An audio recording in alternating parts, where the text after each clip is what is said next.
दोस्तों आज पेश है पारसमणि।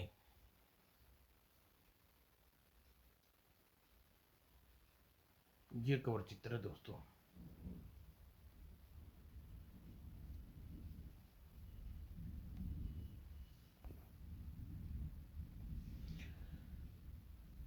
बहुत पुराने समय की बात है। एक जंगल में महात्मा यज्ञ कर रही थी। उसी जंगल में एक जालिम जादूगरनी रहती थी। वह बहुत ही अहंकारी व दुष्ट एवं दुष्ट स्वभाव की थी। उससे किसी की खुशी देखी नहीं जाती थी। वह अमन चैन से हर किसी शुभ कार्य में विघ्न डाल देती थी। जब उसके साधु महात्माओं का यज्ञ करते देखा, इन भिखारी साधुओं की इतनी हिम्मत, मेरे राज्य में बिना मुझसे पूछे यज्ञ करें, अभी मजा चखाती उन्हें। अगले ही पल उसने जादू की छड़ी से अपने पास खड़े जानवर पर घुमाई। तुम मुर्दा हो जाओ जानवरों। पलक झपकते ही जानवर निष्प्राण होकर धरती पर गिर पड़े। ही तुम सब जाकर यज्ञ कर रहे साधुओं के यज्ञ को नाकाब कर दो। तुरंत ही हा हा, अब इन साधुओं में कोहराम मच जाएगा। और वैसा ही हुआ। हे ईश्वर, यह कैसा विघ्न है। ओह नहीं, हे भगवान। ओह गुरुदेव, यह क्या अनर्थ हो गया। यह तो बहुत बड़ा अपशकुन हो गया। हो न हो यह किसी दुष्ट शक्ति का काम है। अभी उसके सामने लाता हूँ। बम बम बोले। जिस दुष्ट शक्ति ने यह कृत्य किया है सामने आए और सिर दी। ही तुम मायावनी, क्यों बूढ़े ढोंगी, मिल गया ना मजा मुझसे बिना आज्ञा लिए इस जंगल में यह करने का। जाओ अपने शिष्यों के साथ कहीं दूर जाओ, भाग जाओ। अरे दुष्ट जादूगरनी ठहर, अभी तुझे तेरे किए किए फल देता हूँ। और कहकर साधु ने हाथ हवा में उठाया, बम बोले। और तुरंत ही साधु के उठाए हाथ में एक त्रिशूल दिखाई देने लगा। हे भोले बाबा, शक्ति इस दुष्ट औरत को किए की सजा दे। हा। साधु के हाथ में त्रिशूल निकल कर मायावी की ओर बढ़ा। ए तू मेरी शैतानी शक्तियों को साक राख कर दे इस त्रिशूल को। और तुरंत ही छड़ी से हाथ से निकली त्रिशूल से जा टकराई। वायुमंडल में चिंगारी धुएं के गुबार भर गया। लेकिन चिंगारी, आग, धुएं साफ होते ही न केवल मायाविनी की हंसी रुक गई, बुरी तरह घबरा गई। ओह, मेरी शक्ति त्रिशूल का कुछ नहीं बिगाड़ पाई। और ओ मेरी तरफ बढ़ रहा है। हा मूर्ख स्त्री, यह भोले बाबा शंकर बाबा की शक्ति है। इसे तेरी कोई भी शक्ति प्रभाव में नहीं डाल सकती। अब बच इस अपने प्राण। उफ, भागने में भलाई, ये वास्तव में ही मैं मूर्ख हूँ जो बिना सोचे समझे इन महात्माओं से टकरा बैठी। मायावी त्रिशूल से छुटकारा पाने के लिए बहुत कोशिश की, किंतु सफल नहीं हुई। अब माँ चंडालनी ही मुझे बचा सकती है। उसके पास चलना चाहिए, वरना अकाल मृत्यु प्राप्त हो जाऊंगी। और कुछ देर बाद मायावी एक अंधेरी गुफा, काली गुफा में प्रविष्ट हो गई। माँ चंडालनी, मुझे बचाओ, मेरी रक्षा करो माँ, मुझे बचा लो माँ चंडालनी, वरना भगवान शंकर का त्रिशूल मेरी जान ले लेगा। आखिर क्या बात है बेटी मायावी, तू इतनी भयभीत क्यों है, मुझे पूरी बात बताओ।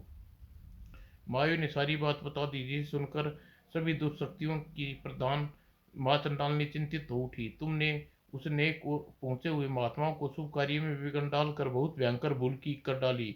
मायावी, भोलेनाथ के त्रिशूल से तो मैं तुम्हें नहीं बचा सकती। ऐसा मत कहो, मैंने वर्षों तुम्हारी सेवा की है और तुमसे वचन भी दिया था माँ, जिस समय कभी मुझे घोर विपत्ति आएगी और तुमसे मदद मांगने आऊंगी, तुम मेरी सहायता करोगी। आज मुझे प्रार्थना है कर रही हूँ माँ, मेरे प्राणों की रक्षा कर। कुछ सोचने के पश्चात, सुनो मायाविनी, एक उपाय है जिससे तुम्हारे प्राण बच सकते हैं। तुम यहाँ से सीधी ब्रह्मदीप राजकुमार सिंहराज के शरण में चले जाओ। सिंहराज वास्तव में इंद्रपुत्र है। वे एक श्राप के कारण इस लोक के सिंहराज के रूप में जन्म लेना पड़ा, लेकिन उससे जन्मदिन पर सभी देवी देवताओं ने प्रकट होकर उसे आशीर्वाद दिया कि वह उसकी शरण में आने वाले किसी भी वन जीव जंतु मनुष्य कोई नेक या शैतान शक्ति हानि नहीं पहुंचा सकती, तथा उसकी मृत्यु तभी होगी जब वह अपनी पत्नी के 100 वर्ष तक पृथ्वी के तमाम सुख भोग लेगा। यदि तुम किसी तरह राजकुमार सिंह राज से विवाह कर लो और 100 वर्षों तक वह तुम्हें इस लोक, तो क्या किसी भी लोक में कोई शक्ति नहीं मार सकेगी। लेकिन सावधान, ध्यान रहे, राजकुमार किसी भी अवस्था में दूसरा विवाह न करने पाए, वरना तुम तिल तिल कर मरना पड़ेगा। मैं तुम्हारी बात का ध्यान रखूंगी माँ, तुम्हारा यह उपकार कभी नहीं भूलूंगी। अच्छा, मुझे आज्ञा दे दो। बहुत बहुत धन्यवाद, अब मैं चलती हूँ। ठीक है, तुम जाओ, लेकिन हाँ, एक बात और बता दूं, तुम ब्रह्मदेव पहुंचोगी तब उस समय राजकुमार सिंहरण के रात तिलक हो रहा होगा, क्योंकि उसके पिता की 1 माह पहले मृत्यु हो गई है। तभी उप भोलेनाथ का त्रिशूल मेरा पीछा करता हुआ यहाँ तक भी आ पहुंचा है माँ। मैं वैसे सामने के रास्ते से तो उसने रोक रखा होगा। ठहरो, मैं तुम्हारे लिए मार्ग बनाती हूँ। जिम जिम जिम मार्ग दे, तुरंत ही कड़कड़, और अगले ही पल उस एक द्वार पर बन गया। जाओ बेटी, तुम निकल भागो, काल भैरवी तुम्हारी रक्षा करे। अच्छा माँ। और मायाविनी उस द्वार से बाहर निकल गई और एक बार फिर आकाश में उड़ चली, लेकिन त्रिशूल अब भी उसके पीछे था। अब कोई चिंता नहीं, यदि माँ चंडालिनी का कहना सच हुआ तो यह त्रिशूल मेरी शकल तक नहीं देख पा सकेगा। और पूरा दिन, पूरी रात आकाश में उड़ती रही और त्रिशूल उसका बराबर पीछा करता रहा, लेकिन तब तक पहुंच न सका। अगले दिन भोर की किरण के साथ ही ब्रह्म द्वार पर जा पहुंच गई। शायद यही है राजकुमार सिंह राज का महल। बस मुझे महल के भीतर पहुंच जाऊं, फिर देखूंगी भगवान शंकर का त्रिशूल मेरा क्या बिगाड़ता है। सिर धी मायावनी राजमहल की छत पर उतरी। यदि इस रूप में लिबास में राजकुमार के सामने गई तो मुझसे विवाह करने से दूर कोई पास भी फटकने नहीं देगा। मुझे मोहिनी रूप धारण करना चाहिए। और अगले ही पल मायावनी ने अपनी जादुई शक्ति से एक सुंदर युवती का रूप धारण कर लिया। अरे भोलेनाथ की शक्ति, तू मेरा कुछ नहीं बिगाड़ सकेगी। ही। और मठास करती हुई वह नीचे जाने वाली सीढ़ियों से उतरने लगी। छड़ी ध्यान में आया। अरे, मैं अपनी इस जादू की छड़ी को तो छुपाना भूल गई। इसे पास रखने से राजकुमार को संदेह हो सकता है। उसने छड़ी को अपने वस्त्रों में छिपाकर पुनः सीढ़ियां उतरने लगी। मैं मायाविनी मोहिनी धन धन गई बन गई। राजकुमार, अब यही नाम बताऊंगी। उधर मायाविनी मोहिनी महल में प्रविष्ट होते ही त्रिशूल कुछ क्षणों के लिए महल पर स्थित हो गया, फिर जिधर से आया था उस दशा में लौट पड़ा। और अगले ही पल त्रिशूल उसी जंगल में पहुंचा जहाँ साधु यज्ञ कर रहे थे। गुरुदेव, वह देखिए, त्रिशूल वापस लौट आया। शायद ने दुष्ट आदमी का वध कर दिया है, अभी मालूम हो जाएगा। त्रिशूल सीधा महात्मा जी के हाथ में पूछा। ओह, त्रिशूल पर रक्त के धब्बे नहीं है, इसका मतलब मायाविनी अभी जिंदा है। लेकिन गुरुदेव, मायाविनी बच कैसे गई? क्या शंकर भगवान की शक्ति शैतानी शक्तियों को कमजोर साबित हुई? कुछ समझ में नहीं आ रहा। ठहरो, मैं ध्यान लगा कर मालूम करता हूँ। महात्मा ध्यान मगन हो गए। कुछ देर बाद उन्होंने आंखें खोली। ओह, वह चालाक जादूगरनी ब्रह्मदीप के राजकुमार सिंहराज की शरण में पहुंच गई। चूंकि सिंहराज इंद्रपुत्र है, उसे सभी देवताओं का आशीर्वाद है। त्रिशूल असफल होकर वापस लौटा। फिर उसने अपने शिष्यों को सिंहराज के संबंध में सारी बात बताई। गुरुदेव, ऐसी अवस्था में तो वह दुष्ट जादूगरनी और भी भयानक साबित होगी। किसी पृथ्वी पर सुख चैन से नहीं रहने देगी, विशेषकर हम साधुओं को तंग करेगी। हाँ हाँ। आप हंस क्यों रहे हैं गुरुदेव? इसलिए बच्चों, जैसा तुम सोच रहे हो वैसा नहीं होगा। राजकुमार सिंहराज की शरण में पहुंचकर वह चालाक जादूगरनी कुछ समय के लिए बच जरूर जाएगी, लेकिन वह मूर्ख यह नहीं जानती एक दिन उसकी मौत उसी राजकुमार के कारण होगी। वह तिल तिल होकर कर मरेगी। ओह, अच्छा बच्चों, इस शैतान अपवित्र हो चुका है, चलो चल कर किसी अन्य पवित्र शैतान की खोज करें। जो गया गुरुदेव। और जब मायाविनी मोहिनी का रूप दरबार में पहुंची उस समय वास्तव में राजकुमार सिंह राज का रात तिलक हो रहा था। महाराज की जय हो, राजा अमर रहे, महाराज राज राजा सिंहराज जिंदाबाद। चंडालनी माँ ने कहा था कि सचमुच राजकुमार का राज तिलक किया जा रहा है। आज वह अपने देश का राजा बनने वाला है। राज तिलक का कार्य संपन्न हो गया। महाराज हमेशा जय जयकार रहे, आपकी लंबी उम्र हो। महाराज मुझे अगला अगला और प्राण बचाइए, अबला के प्राण लाज बचाइए, आपका उपकार कभी नहीं भूलूंगी। ओह, कितनी सुंदर है यह, लेकिन शायद दुखी मालूम पड़ती है। मुझ पर रहम खाइए महाराज। उठो सुंदरी, हमें बताओ तुम्हें कौन और क्या विपत्ति आन पड़ी है। हम तुम्हारी मदद के लिए सब संभव कोशिश करेंगे।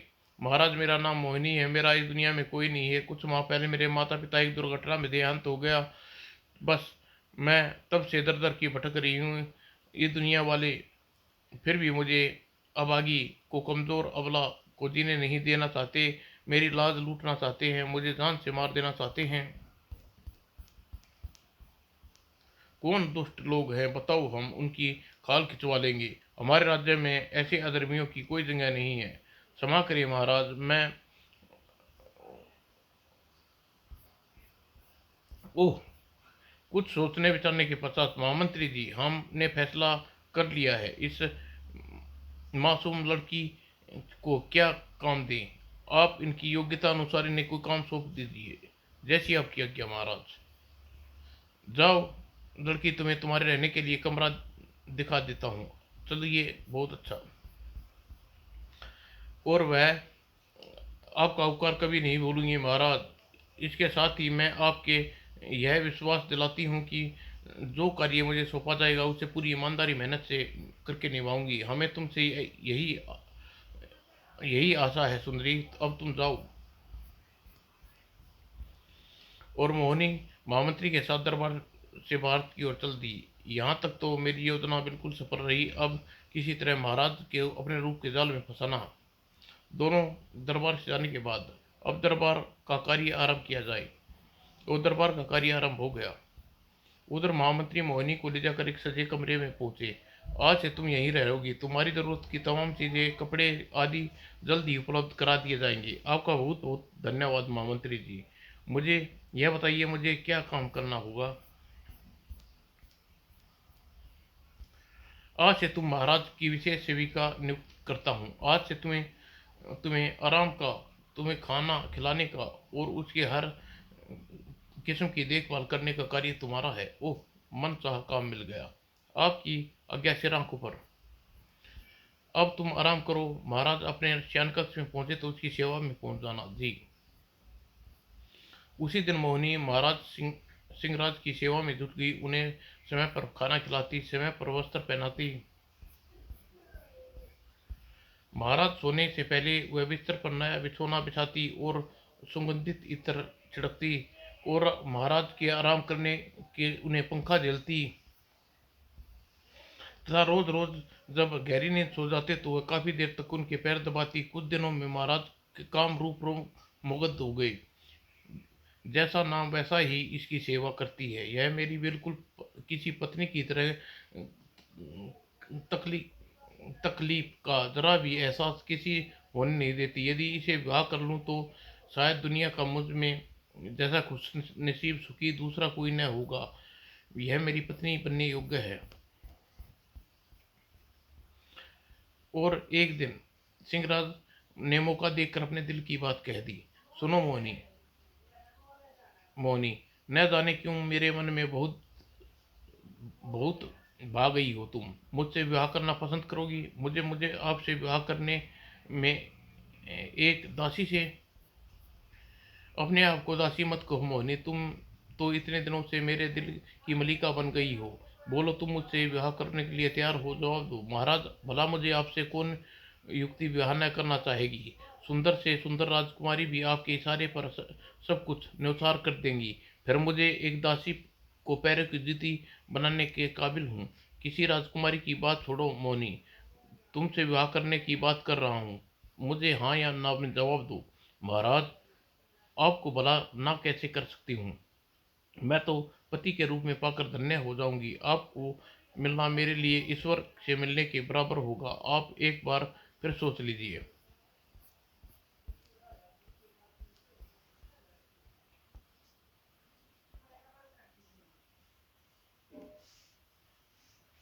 मेरे साथ ब्याह कर कर आप सुखी नहीं हो पाएंगे।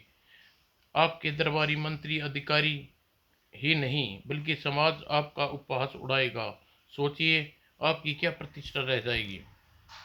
मुझे किसी का उपहास की आलोचना की नहीं, कोई चिंता नहीं। मैं अपनी जिंदगी का स्वयं मालिक हूँ। जिस तरह चाहे जी सकता हूँ, चाहे विवाह कर सकता हूँ। बस तुम एक बार हाँ कह दो, तब मेरी तरफ से हाँ है महाराज। यह दासी हमेशा आपके चरणों में पड़ी रहेगी। ओह, तुम कितनी अच्छी हो मोहिनी। मैं कल ही राज पंडित से मिलाकर मुहूर्त निकलवाता हूँ। और मायाविनी के रूप जादू पर महाराज के सिर चढ़कर बोल रहा था। अगले दिन महाराज राज पंडित को बुलाया, उससे सारी बात बता दी। यह आप क्या कह रहे हैं महाराज? आप एक सेविका से विवाह करेंगे जिसके घर का अता पता नहीं, न धर्म का पता, कुल का संबंध रखती है वह? पंडित जी, मुझे जात पात से कुछ लेना देना नहीं, न ही धर्म से। मैं तो इतना जानता हूँ कि वह हमारी तरह एक इंसान है और नेक दिल है। वह सब सर्वगुण संपन्न है, हर दृष्टि से मेरी पत्नी है, बनने योग्य है। आप विवाह कार्य का शुभ मुहूर्त निकालिए। लेकिन राजन, लेकिन कुछ नहीं पंडित जी। मैंने आपको विवाह की तिथि निकालने के लिए बोला है, सलाह लेने के लिए नहीं। आप अपना कार्य कीजिए, जल्दी से तिथि निकालिए। जैसी आपकी आज्ञा महाराज। पता नहीं महाराज की बुद्धि को अचानक क्या हो गया है, वरना इतने अज्ञानी और तेज तर्क नहीं थे। तो नहीं थे जितने ईश्वर ही मालिक। मुझे तो को मानना ही होगा। आनन फानन हिसाब किताब लगाने के बाद महाराज, मैंने सारी गणना कर ली है, लेकिन इस मुंह से क्या कहूँ कि इस माह तो कोई पूरे वर्ष आगे आने वाले कितने दिनों तक युक्ति के साथ विवाह करने का शुभ करने के लिए शुभ नहीं। क्या भक्ति हो आप? मैं ठीक कह रहा हूँ महाराज। आप केवल नक्षत्र के साथ उसका विवाह करना नहीं, बल्कि उसके नाम के किसी लड़की के साथ विवाह होना चाहिए। तय नाम की किसी दूसरी लड़की के साथ विवाह होना चाहिए। मोहिनी आपके लिए किसी भी अवस्था में शुभ साबित नहीं होगी। यह नहीं बल्कि गणना तक कहती है कि जिस आप शादी करना चाहते हैं वह कोई दुष्ट शक्ति है। खामोश। मैंने जो कहना था कह दिया महाराज। अब आगे आपकी इच्छा पर निर्भर है। तो ठीक है, मुझे किसी तिथि की जरूरत नहीं है। मैं कल ही मोहिनी से विवाह कर लूंगा। लेकिन आप इस समय मेरी नज़रों से दूर हो जाइए। जो आज्ञा महाराज। और राज पंडित के जाने के बाद सिंहराज महामंत्री को बुलाया। महामंत्री, हमें कल मोहिनी के साथ विवाह करना चाहते हैं। आप विवाह की तैयारी करवाइए, पर्चा में ढिंडोरा पिटवाइए। यह आप क्या कह रहे हैं महाराज? मोहिनी से विवाह करेंगे एक दासी के? लोग सुनेंगे तो? आप अपनी जुबान बंद रखिए। जैसा कहा है वैसा कीजिए। लोग क्या कहते हैं कि हमें कोई परवाह नहीं। अपना भला बुरा हम समझ जानते हैं। ठीक है महाराज, जैसी आपकी उचित समझे करें। लेकिन पिता स्वर्गवासी गज राज सिंहासन होते हुए मेरी सुनते। लेकिन खैर, अब जाकर विवाह की तैयारी करता हूँ। दूसरे ही दिन महाराज का विवाह धूमधाम से संपन्न हो गया। आह, आज मैं कितना खुश हूँ।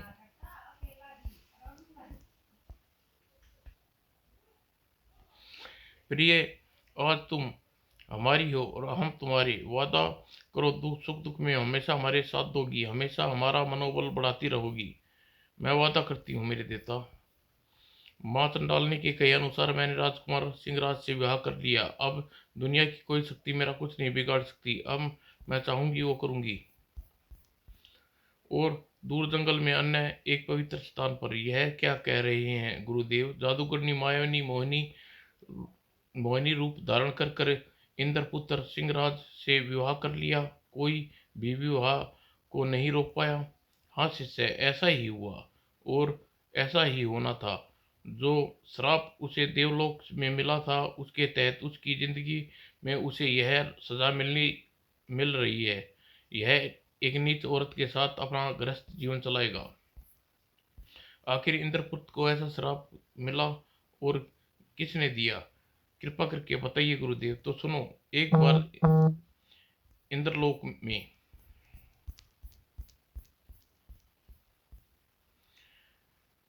नित्य कार्यक्रम चल रहा था। वहां के सभी देवताओं के साथ विष्णु और लक्ष्मी भी उपस्थित थे। अचानक इंद्रपुत्र को न जाने क्या सूझी। बंद करो यह भोंडा नृत्य। ऐसे नाच रही हो जैसे मेढ की धरती पर फुदक रही हो। क्या? इससे अच्छा तो लक्ष्मी जी ही नाच सकती हैं। अच्छा होता कि यदि आप लोग लक्ष्मी जी को नचाया होता। लक्ष्मी जी इंद्रपुत्र का व्यवहार से क्रोधित हो उठी। इंद्रपुत्र, तुम्हारी यही हिम्मत, तुम बड़ी सभा में मेरा अपमान करें? जाओ, मैं तुम्हें श्राप देती हूँ कि तुम अगला जन्म पृथ्वी लोक पर जियो और 100 वर्षों तक रहोगे तथा एक नीच और दुष्ट स्त्री से विवाह करोगे, अपमानित करके अपमानित होगे और लोगों की हास्य पात्र बनोगे। लक्ष्मी जी का श्राप पाकर इंद्र पत्नी के साथ इंद्र भगवान घबरा उठे। उन्हें तुरंत ही लक्ष्मी जी के चरण छुए कर माफी मांगी। मेरा पुत्र नादान है देवी, आप इसे क्षमा कर दी। हाँ माँ, मैं शराब पीकर अपने होश को बैठा था, मुझे क्षमा कर दीजिए। माँ, अपना श्राप वापस ले लीजिए। उसकी माफी मांगने से अन्य देवताओं भी समझाने पर लक्ष्मी जी क्रोध शांत हुआ। सुनो इंद्रपुत्र, मैं अपना श्राप वापस नहीं ले सकती। तुम्हें मृत्युलोक पर जन्म लेना होगा। हाँ, मैं तुम्हारी सजा कमी जरूर कर देती हूँ। तुम मृत्युलोक में एक राजा के घर में जन्म लोगे और तुम्हारी असली पत्नी के कारण ही तुम उस नीच रानी से मुक्ति मिलेगी। उसके बाद तुम्हें अपनी पत्नी के साथ मृत्युलोक में 100 साल सुख भोगोगे।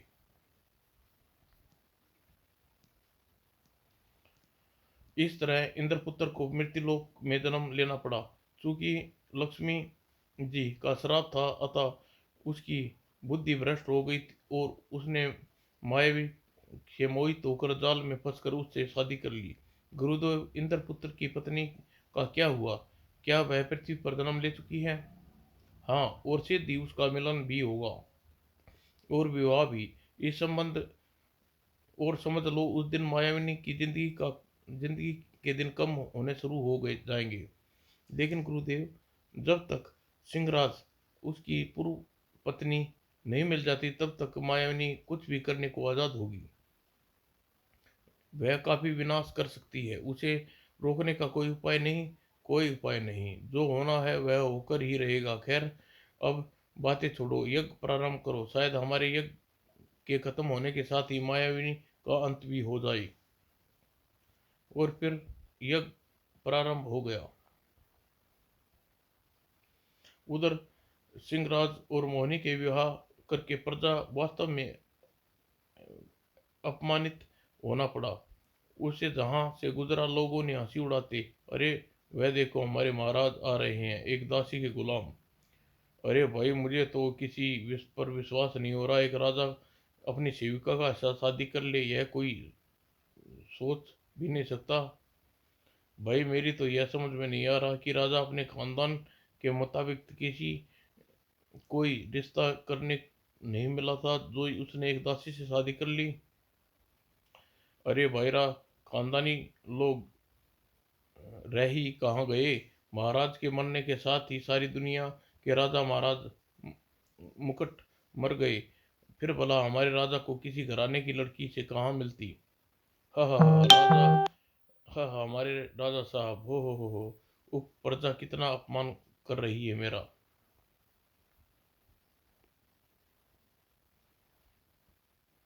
जी चाहता है हम सब की गर्दनें उड़ा दें, लेकिन ऐसा करके हम लोगों के विरुद्ध अ, लोगों में विद्रोह जाग उठागा। अतः फिलहाल खामोश रहना ही मेरे लिए अच्छा है। समय बीतने के साथ साथ प्रजा अपने आप भूल जाएगी।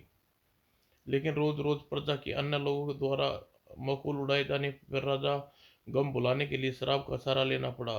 और दो मोहिनी, शराब के नशे में दुनिया के सारे गम भूल जाना चाहता हूँ। मोहिनी तो चाहती यही थी, सिंहराज शराब के पूरी तरह से डूब जाए। अतः वह हर समय शराब लिए पीने के लिए उकसाती रहती। और फिर शराब के साथ मोहिनी उन्हें नाच गाने की महफिलें सजाने लगी। वाह मोहिनी, तुमने तो शराब पिलाई, वाह क्या नाच दिखाया। और एक समय वह भी आया जब सिंहराज राजकारी कार्य में बिल्कुल दिलचस्पी नहीं लेते छोड़ दी, और मोहिनी के हाथ सुनहरा मौका लगा। अब ब्रह्मदीप की बागडोर मेरे हाथ में होगी। उसके बाद सिद्धि मोहिनी ने शयनकक्ष शासन की बागडोर अपने हाथ में ले ली और मनमानी करने लगी। सिद्धि प्रजा उसके जुल्मों सितम से त्राही त्राही कर उठी। महामंत्री, सेनापति, दरबारी, मंत्रीगण कई बार मौका देखकर महाराज को समझाना चाहा, लेकिन बेकार। महाराज कभी होश में होता तो उसकी सुनता, वह तो हर समय मदहोश रहने लगा। अतः मजबूर होकर, कौन हो तुम लोग? हिच, चलो भागो यहाँ से, हम सिवाय शराब किसी को नहीं पहचानते। जब मोहनी धीरे धीरे अपने कृत्यों से देश में बहुत अधिकारी मंत्री को लालच देकर अपने साथ मिला लिया। देवपुत्र। दोस्तों, अगली